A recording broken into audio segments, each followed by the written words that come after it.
I'm Detective Luigi Mario. And I'm Detective Mario Luigi. We brought the precinct together to talk about a new threat to the city. We think there's something going on, and we think it's big. A new family's getting started. We gotta figure out who the boss is, and we gotta figure it out fast. It has to be someone who knows their stuff. Someone who knows what they're doing and been around the block 1 or 2 times. They have to know violence, no danger. Be a part of the Cosa Nostra when it was at its biggest. So we have 2 guys that we brought here today that we're kind of thinking might have something to do with this. They got big followings, the ability to start a family and start it fast. One of our first guys, we're thinking Louis Ferrante. Or John Pennisi. Now I tell you what, when we dig into this and we find out who it is, we're gonna get them red-handed. John Pennisi, part of the Lucchese family. You mean the Lucchese family? Settle down, Mario. Okay.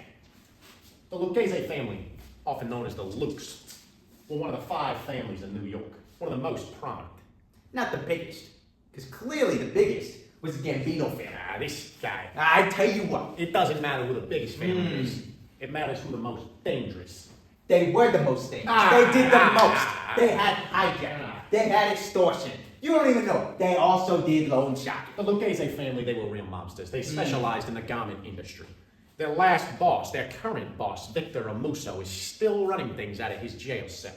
I don't think you want to start our current bosses. No. The new guy, Cephalou, he's in charge now, isn't that right? Now I tell you what, Ferrante, he was big into the hijacking scene. Before he was even in the Gambino family, he had a ton of guys on his crew. They would hit everything. They hit small trucks, big trucks. They wanted it all. They went for the big jobs, the small jobs. It was insane. They also dabbled in extortion. But you know what? It happens. It happens. But also, he really didn't have anything that he could be convicted on just quite. So there were 2 informants in the Gambino family that actually gave him up. They were both put in the witness protection program, but they still locked him down in 3 sentences with 8.5 years. Some could say he got put in the pen. Pennsylvania. Pennisi, on the other hand, was a loan shark, and he shook down anybody that couldn't get him the cash right away. The real problem for him, though, was when he was just 20 years old, 1983. Rolled up on an unsuspecting victim in his car and shot him through the window. Now, they couldn't quite get him on who pulled the trigger between him and the few of his friends that were there. So he ended up going away for no time at all. No time. This man went away for 17 years. 17 years? 17 17 years. 17 years. If you would have That's done what your I said. research, I said it was 17 years. I said 17 years. Didn't I say 17 years? Thank you. 17 years. These men are unredeemable. Murderers, hijackers, extortionists, loan sharks. They wouldn't redeem themselves in 100 years. So I guess we got them dead in their rights. This case is closed. And welcome back to Jim and Jim in the Morning. I'm Jim. And I'm Jim. And today we're going to go into the scoop of all New York news. 2 NYPD detectives were fired this week after making baseless accusations against Lou Ferrante and John Pennisi. These detectives' names were Mario Luigi and Luigi Mario. So what exactly went down? Well, after these accusations were made by these 2 detectives, there was extreme public backlash. The public claims that these 2 men had been redeemed for their crimes. So today we'll take a closer look, starting with John Pennisi. Larry Mazza said, I was the biggest rat ever to my family when I joined the mafia. When he joined, does he mean Yeah. his personal family? His actual family, his wife, his kids, meaning that when he joined the mafia, he put his own family in a horrible situation. Correct. And that's what he feels the worst about, not Well, the fact that he had to testify against other mafia guys. I could say it in a different way than him. What I feel, looking back from this point and where I am now in my life, and I look back at what took place and the decisions that I made, it was an embarrassment by joining. It was an embarrassment for myself. It was an embarrassment to my family. So I understand what he means by that. I wouldn't use the term rat, but what Larry Mazza is saying is he betrayed his personal family by joining that family. And I agree with that 100%.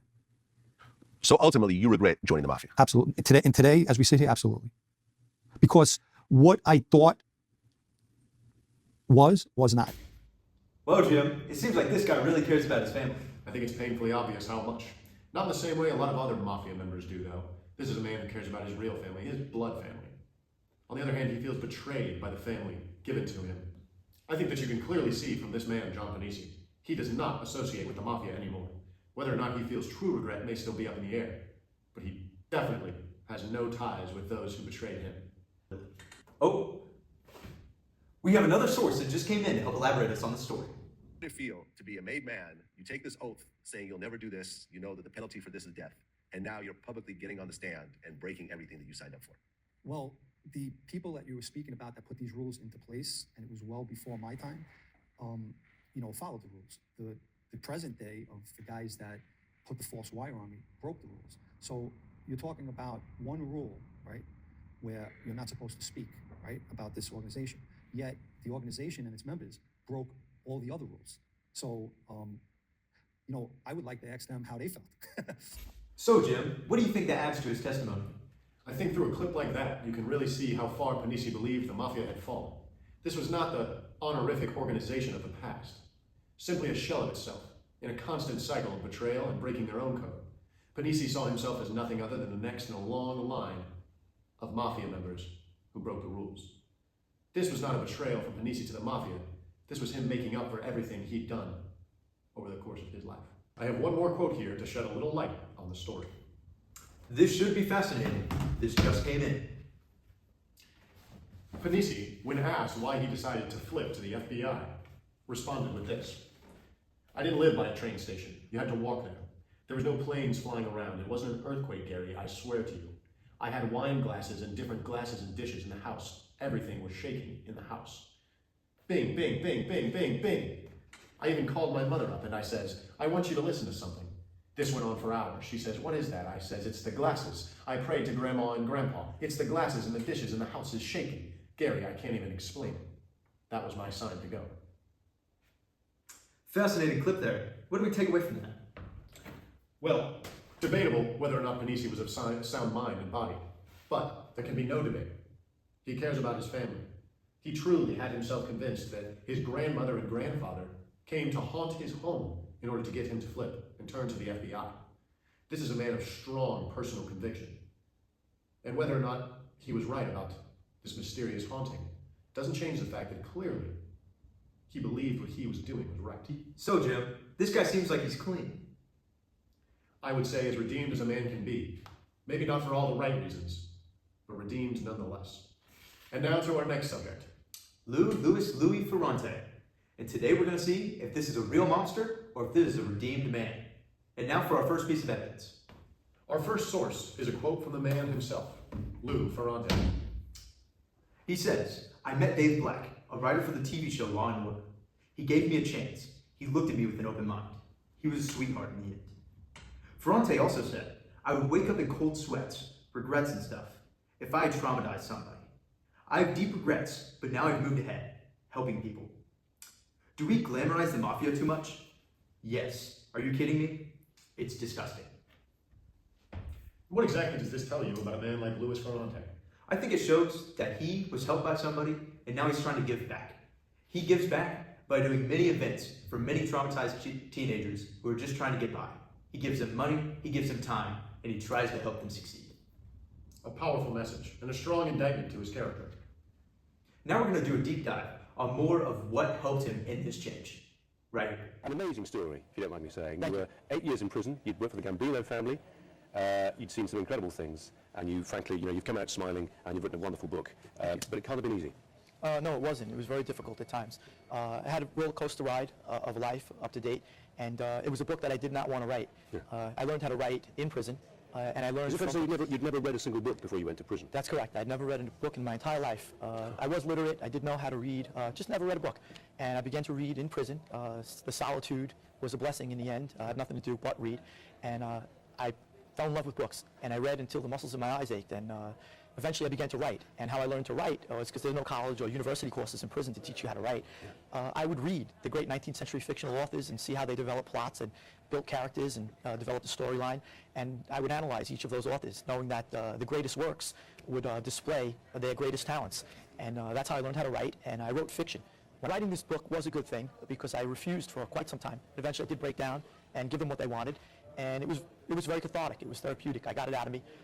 And now, being that I'm able to help so many people, I get emails from around the world saying how my book has changed their life. I've visited a number of prisons, youths at risk, and I get letters from people who would have gone down a horrible course, and they've changed their life around. That's Well, Jim, this sounds like a man who's really put the work in. I tell you what, this man seems like he put in a ton of time and effort to change and just be able to really benefit himself and the community. As we see in this clip, he really did put in the time. He would read so much that he would read himself to sleep. He would learn how to write through his readings and eventually start publishing books. The effort that he shows to grow himself as a human being, I think, is indicative of where he's come since being in the Mafia. The community itself has responded to this in the same way they defended him from those two belligerent detectives, Mario Luigi and Luigi Mario. They've come to his defense in many other ways, over the books he's written and the work he's done for them. Physical change wasn't the only thing Ferrante underwent in his time in prison, but religious, spiritual change as well. As we can see from the Times of Israel, he quotes, "I decided to take a closer look at the Jewish people, the first to receive the Bible." He goes on, "After all, could God have picked the wrong horse?" The answer Ferrante ultimately concludes was no, leading him to intensely study the religion and adopt its customs, despite early skepticism from prison chaplains. 14 years later, nearly a decade since his release, Ferrante described himself as modern Orthodox or ultra-conservative. And Ferrante quotes, "I keep Shabbos like an Orthodox person." He says, "I keep kosher, I daven, I lay tefillin, I read Torah in the morning and at night." This sounds like a man truly committed to religious change. And if he's committed to religious change, hard to say that he wasn't committed to other changes as well. I truly do believe that, Jim. The true turn of faith has really shown that this man can change and can turn his life around to where he will no longer be associated with the mob. Well, Jim, to wrap things up here, what exactly do we think of where these two men have come? Well, Jim, Ferrante, for one, he has wrote many inspirational books. One is Tough Guys and one is Mob Rules. These have both impacted the community and really let them see the inside of the mob life and really what they don't want to get into. Another thing that he's done is he's hosted his own TV show on Discovery International, where he just goes over a ton of different mob stuff and just gives the insight on what goes down. And for that show, he was also nominated for a Grierson Trust Award. Wow, truly redeeming qualities from Lou Ferrante. Pennisi, on the other hand, he has his blog, his podcast, his YouTube channel. If you watch his works, his words are apologetic. He's emotional. You can tell from afar that he truly feels bad for the things that he's done. The question, though, becomes, are words enough, or does it require action to be truly redeemed? Pennisi has done little for his community. He's done little to pay recompense for the crimes he's committed. Men can say they're sorry, but apologies only go so far without action. These two men may both be redeemed, but if so, it's in very different ways. Well, Jim and Jim, thank you for joining us on Jim and Jim News. On next time.